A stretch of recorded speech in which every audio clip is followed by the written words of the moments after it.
You see, I'm super fly, super duper fly. Raise your hand up my thigh and go super duper high. You see my apple pie and tell me if you like. Tell me if you like. Alright, baby, got me tipsy, tipsy, offering me your love, tasty, tasty. You send me crazy, crazy. Can I be your lady? I love the things you say to me. I like it when you're talking dirty. Can we get kinky tonight? I got so many things on my mind. I never seen a guy so fly. Hey, I like it when you. Can we? No, we can't. No, we can't. Because we too busy going to the store for dental dam, dental floss, toothbrushes, saran wrap, condoms, prophylactics, lambskin. You know what? At this point, I don't even want to do it no more. The booty call has been interrupted. Let's just go to sleep. I can't stay.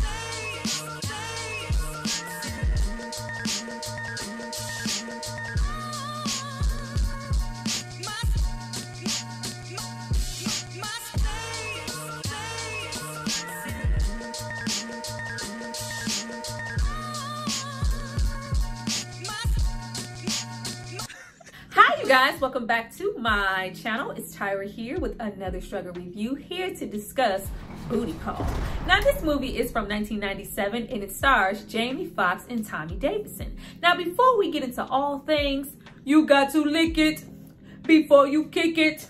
You got to make it soft and wet before you stick it. I need you guys to drop down and subscribe to my channel and like this video. I'm going to give you guys a moment to do that. Then we're going to come back and discuss. Look, if you don't make the call, I'm going to come across this desk and snatch that horsehair wig off of your bald head. I will stick this clipboard so far up your askin.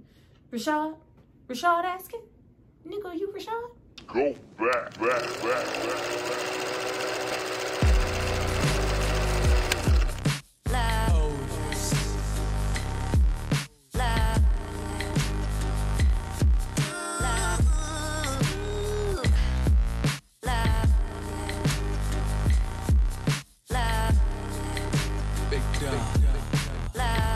Now that you guys have hopefully subscribed to see more of me, let's get into this movie. But before we jump into the video, I have to give a shout out to the person who paid for and requested this film. So if you happen to get a phone call at about 2:05 a.m., it's not because of me. It's because of this person right here. Thank you so much for supporting me and paying for this content. Now, getting into this film, this movie was directed by Jeff Pollack, who also directed Above the Rim. The movie was written by Bootsie and Takashi Bufford, with Bootsie writing for sitcoms such as Give Me a Break, 227, and Takashi Bufford writing Set It Off. Maybe he gave, Vivica a little heads up to walk across the street and be in Booty Call. Now, what I love about this movie right off the bat is that every actor here is pretty much a fresh face. This is a bit of a launching pad, especially for our comedians Jamie Foxx and Tommy Davidson, who had worked together for years on In Living Color. And being fresh off of a sketch comedy show, they were directly in their element to do a raunchy comedy. I really was getting into how much I ignored at the time just how much their careers mirrored each other, with Jamie Foxx and Tommy Davidson pretty much having the same launching pad. With Jamie Foxx, just immensely talented. I really hope he is doing well and we get word from that situation soon. But he has had such an illustrious career and we have seen so much growth from him up until, the point of something like A Booty Call. And it just made me long for what we could have gotten with Tommy Davidson. Both men here could sing, they could do stand-up, both could dance, both do really great impressions, dramatic acting, comedic chops. I remember when I would watch, older episodes of In Living Color and I would see Jim Carrey and Jamie and I would yell at the TV like, David Allen Greer was supposed to be one of them. My boy was supposed to go on. David is talented. Watching this movie, I was like, Tommy was supposed to be one of them. My boy was supposed to go on. So freaking talented. And not that I don't appreciate or recognize what we got from him. I know at some point in his career early on, he did kind of fall into substance abuse, and that kind of, you know, made his career go a little wayward. But Tommy is such an electric performer, just so freaking funny naturally. So much of comedy, especially with social media, it can be so forced. It was just nice to go back and see somebody here naturally funny. It made me think about what I can't wait to talk about when we got to see him be more of a dramatic actor in a role with something like Bamboozle, you know, true that, when we got to, you know, get into that voice acting with him giving us Oscar Proud. Just every single moment with Tommy is a memorable one. You can take the children and bounce them on their knees. We love it. We absolutely love it. Like, the come up is just severely underrated now. And not that I want to see anybody struggle, but we have so many actors now thrust into stardom and put on a pedestal so quickly, whether it is, you know, from social media, nepotism, or something. Like, nobody is investing in themselves and really taking any real time to build their craft and grow as an actor to have a great career and something to look back on. Jamie, Tommy, everybody here, I miss y'all severely. And one last thing I did not know about this movie. At the time that it was released, it was heavily criticized by the likes of a Bill Cosby, Charles S. Dutton, many others who felt a lot of backlash at the fact that a lot of people wanted to go see this movie, while something like Rosewood, that was released at the very same time, of course, flopped at the box office. And we hate to see it. We hate to see it. Old Heathcliff Huxtable felt like this movie solely promoted sex. It was a bad look for Black people who could have been receiving some history and some culture via Rosewood. Now, personally, I believe that there is a place and a time for both of these films, and one performing higher than the other does not negate one. When this movie at the time wasn't far from a Wayne's World, Something About Mary, American Pie, Dumber and Dumber. And despite what Mr. Cosby thought, this movie was not at all about strictly promoting having sex. It was actually the opposite. This is one of the movies that I have watched in a really long time that goes out of its way to promote safe sex. Hey, yo, you ain't gotta take that baby jab back. Oh, hold on one motherfucking minute. God damn, when I need Howard Cosell, I will call Howard Cosell. So don't you skip your fake dreaded ass, take Mighty Mouse, and skippity doo your regular do ass home, motherfucker. Duck nose, big feet, Popeye, receding hairline, motherfucker. Let me see your rise now. Let me see your rise now. Well, I don't think so. Completely underrated.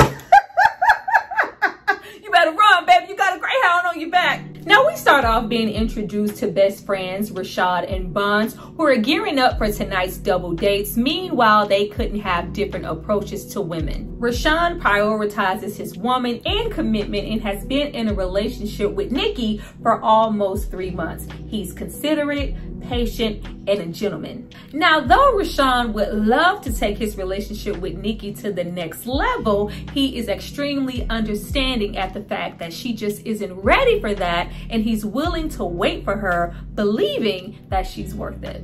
Now, Bunz, on the other hand, is extremely opinionated. He's impatient, wisecracking, excuse me, can I get some? Ladies would rather opt for a booty call than a serious committed relationship with anybody. Why would he want that when I strictly care about sex? And I don't discriminate either. I will have sex whenever, however, with whoever, as long as I like what I see. In fact, my boy Rashad, you're slipping, you're soft, you're weak, and you're looking a little whipped. Allowing Nikki to have this much control over you, your relationship, and dictating when you get to have sex. Hence the conflict within the movie and Rashad betting Bunz that they will most definitely consummate their relationship tonight. I love the whole scenario of this movie, even though it is, you know, raunchy comedy. It is really based in reality, where we have Rashad, who is very content with his woman and his relationship, but you are willing to bet on her to impress a friend who cannot hum on your balls. Like, what is really going on? Like, who gonna rub up against you at the end of the day? But you see this all the time where you have somebody who is really content in their relationship. They are willing to go against the grain to impress somebody who cannot rub on you at nighttime. And quite often, the friend that you are trying to impress and listen to does not have a significant other or a relationship. And most often, the ones who are opting, I don't care about no relationship, I don't care, I just want some sex, are the ones who want the relationship the most. Now, right away from the opening scene in us meeting both best friends as well as Nikki and Lissy, love me some black women here. Vivica and Miss Jones over there were looking so beautiful here in this movie. I always hated the fact that they slapped that wig on Vivica's head, and for what? That little area here, around the part here, always bothered me. Stiff, where? Stiff everywhere. But still banging, still fine, still beautiful. Right away, this movie reminded me so much of Sprung and how imposing and opinionated both of these best friends are, and how much the likes of Bunz and Lissy have in common right off the bat. This was really reminding me of Sprung. Go check out my review for that if you have not already. That came out in the same year. Clyde and Adina are very much so giving Lissy and Bunz, not liking each other right off the bat and having preconceived notions about one another just based off of their names. Bunz, I can't have babies with a man named Bunz. Now, I had a girl whose name was gonorrhea, but she pronounced it like gonorrhea. I can't put that on no postcard. Meanwhile, both she and Bunz take complete ownership in their sexuality, and both feel like Nikki is taking a little too long to give up the cootie cat. She's stingy with her cootie cat. Nobody is thinking about Nikki's right to just be comfortable, be selective on who she decides to give her sex in her body to. For them, it's just strictly about pleasure. It's no big deal. But for Nikki, it's sharing the most intimate part of herself, it's commitment, and it's long-term, which is a great conversation for now with this generation often talking about how they don't prioritize long-term relationships, let alone something like marriage, especially when we get into the dinner date. You know, you're dancing, you're having a good time in the club, and then a fucking sea donkey climbs into your car. A brother deserves to know what he's getting. Going out to dinner today is not just going out to dinner. There is so much pressure for what am I going to get in return if I happen to pay for your dinner. Like, we have Lissy here flexing with her platinum card because Bunz, girl, why you got to do all of that? Why you trying to flex? That says market. You know what that means. A brother got to pay $25. Yeah, maybe a 97. And if I'm paying $25, you know what that means. No, what does that mean? I'm going deep sea diving. Girl, you got to give up something for the market price. Like, long gone are the days of any respectability. You know what? I asked you out on a date, to dinner, to get to know you. I should pay for dinner. Oh God, child, that shit is gone around the corner somewhere. And now you have to sit and watch somebody go through, well, I had that, and that, so I'm gonna pay for that, and I'm gonna pay for that. Or you have a female feeling like, you know what, I need to pay for my half because I don't want to be obligated to feel like I have to do anything just because this person brought me a meal. Sick of it. You know what? Back up off me, Yoko Ono. Oh, nigga, please. Like, the stereotypes in this movie are freaking insane when you go back and watch them good old raunchy 90s. Like, wow, we was really doing that. Not Long Duck Dawn from 16 Candles giving stereotype yet again. Oh, sexy girlfriend. Like, oh, again? What's with all the shrubbery? Oh, you know, it's decorative. Make your plate look nice. What would make my plate look nice is 5 extra shrimp. No lemon hule, no Bible duck, no more. My mother, like, horse mouth motherfucker. No fighting in restaurant. Me charge you extra to fight in restaurant. Oh, terrible. Terribly funny, but still freaking terrible. Deole. Once again, noting to not judge a book by its cover, and Listy and Bunz having oh so much in common, down to them speaking Chinese. But we also have Rashawn creating a little friction within his relationship, constantly looking at Bunz for confirmation every time he questions the fact that you're doing a little too much. You're looking real whip, looking real Russell Wilson over there. Yeah, we need some Russells. I'm just a bachelor, bam, bam, bam. Baby hair looking for a partner.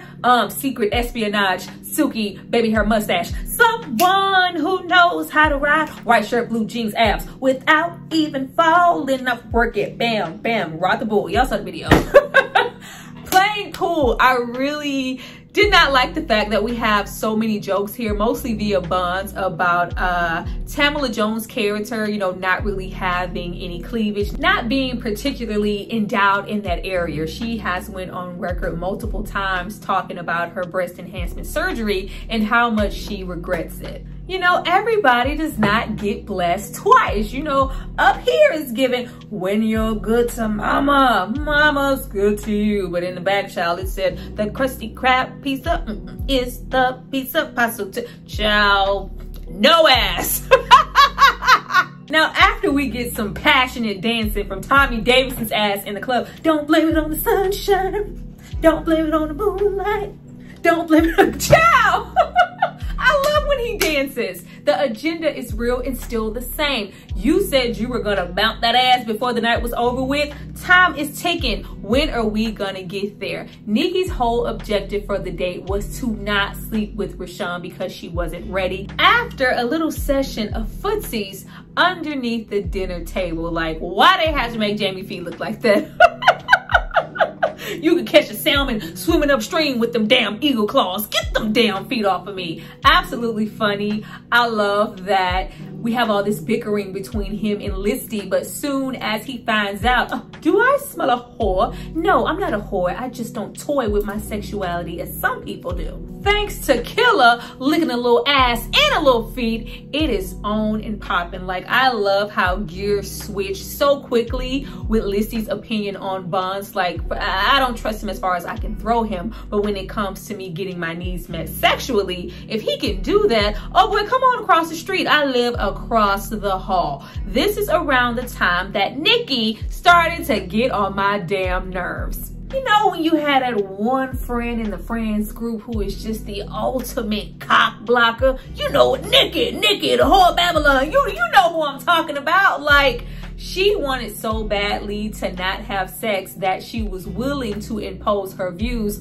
onto Listy as well as Bunz and Rashawn. Wait, where y'all going? I thought we was playing God. Girl, we don't want to play. We just did. We are trying to get done what we need to get done. You stay over here with your man. See, now all you have to do is tell me how you like it. See, baby, now you might think I'm freaky. See, I like when a man can do impressions. Yes, do Jesse. You mean Jesse? The hands that once picked cotton cannot pick the president? Yes. Because you know that I'm down and we can work it to the ground. And when I hit the skins, we can both say that I am somebody. You know, it's just ludicrous how soft the skin is.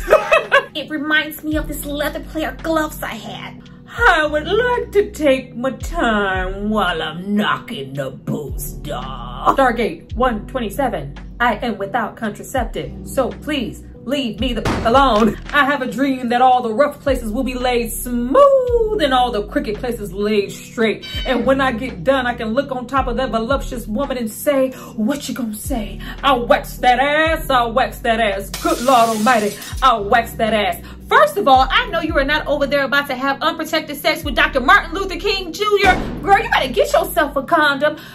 But Nikki, Dr. King is about to rock my world. You take a hard look at Bunz and tell me that you don't need to go get a condom. We gonna do this or what?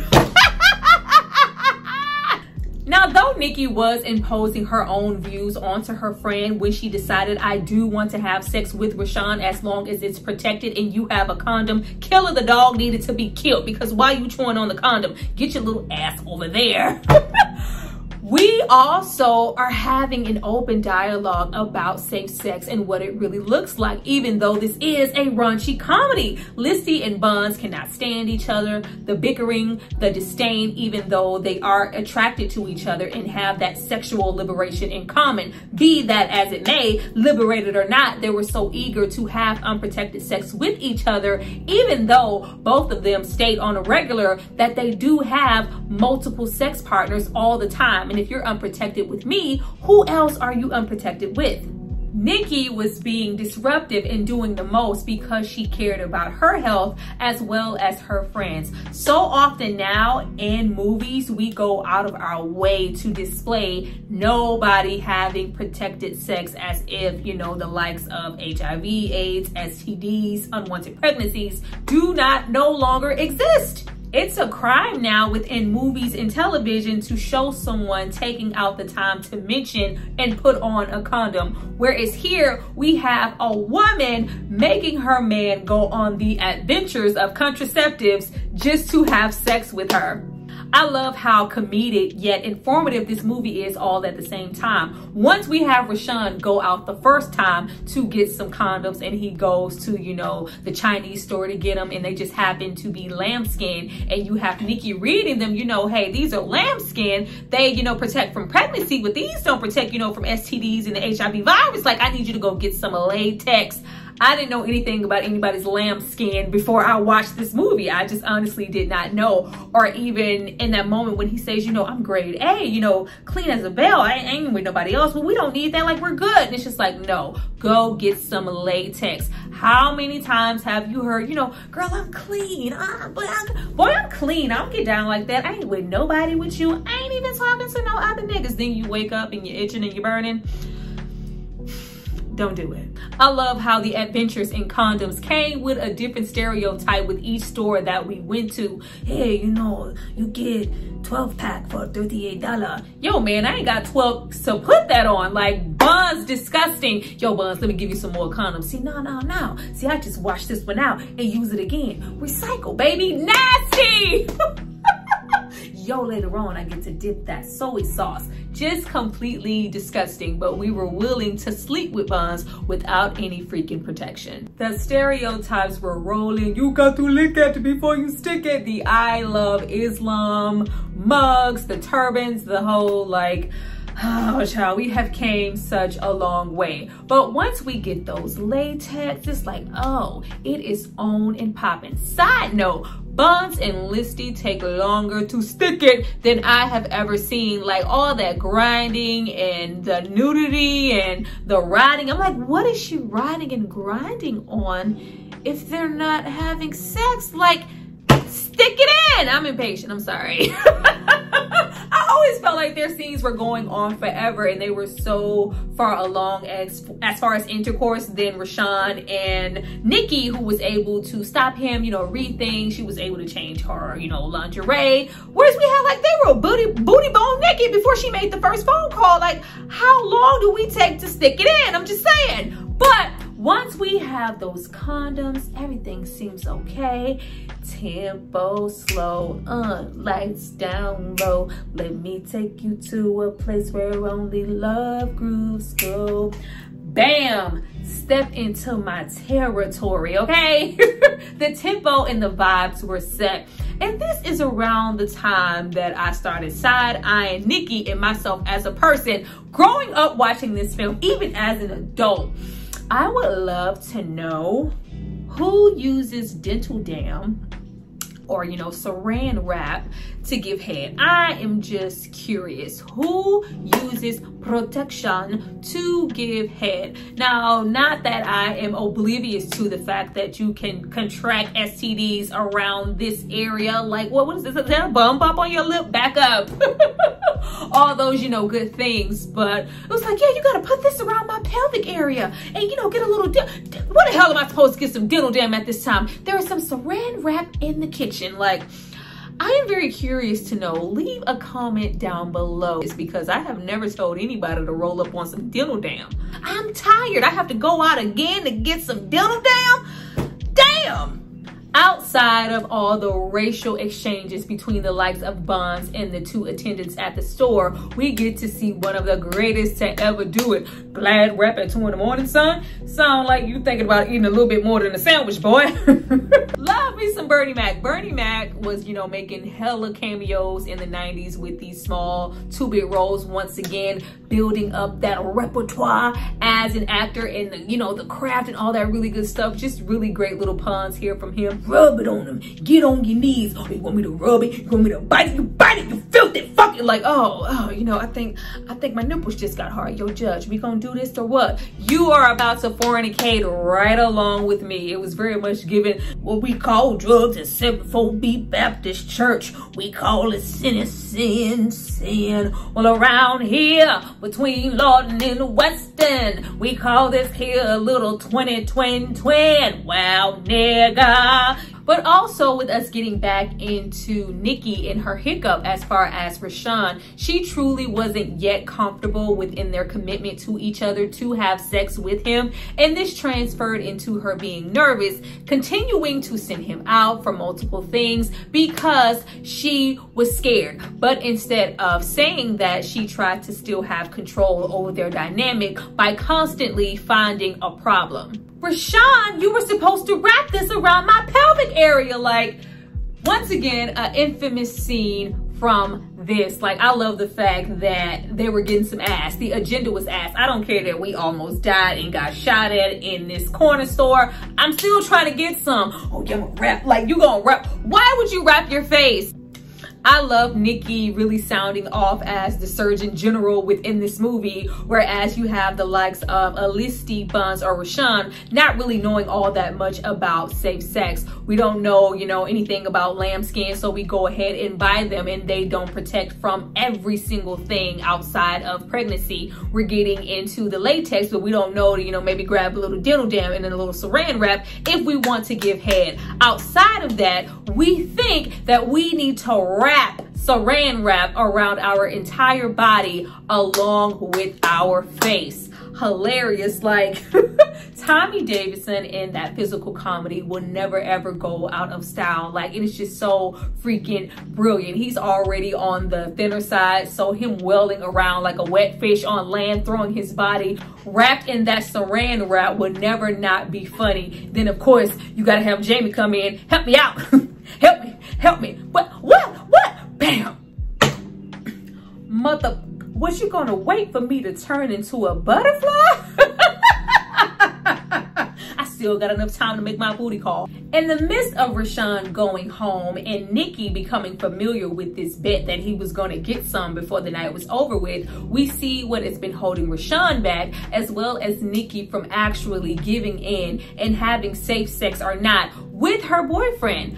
I'm not really feeling that you are fully committed to me, because when you get around other people like a Bunz, you switch up on me. You waiting to have sex with me is considered a wrong thing. How can I take that next step with you if I'm unsure about us and your intentions with me after you do get the sex? Are we still gonna be the same? Are you still gonna care about me? Is this a facade? Are you trying to impress me or impress your friends? But due to Bunz being racially profiled by a taxi driver and a gun backfiring, we end up with Rashawn on the way to a hospital after he's been shot in the leg, which brings everybody right back together. Especially Nikki, who was about to walk away. She is now heavily concerned about him being shot. Well, man, I want to know if he barks and rolls over because he begs good as hell. Like, absolutely a hater. Never missing an opportunity to get a laugh in, not even with Bunz impersonating a doctor. Oh, look at you. You're just so beautiful. Look at those cheekbones. And I love the little mustache. It's working for you, but get rid of the chia pet.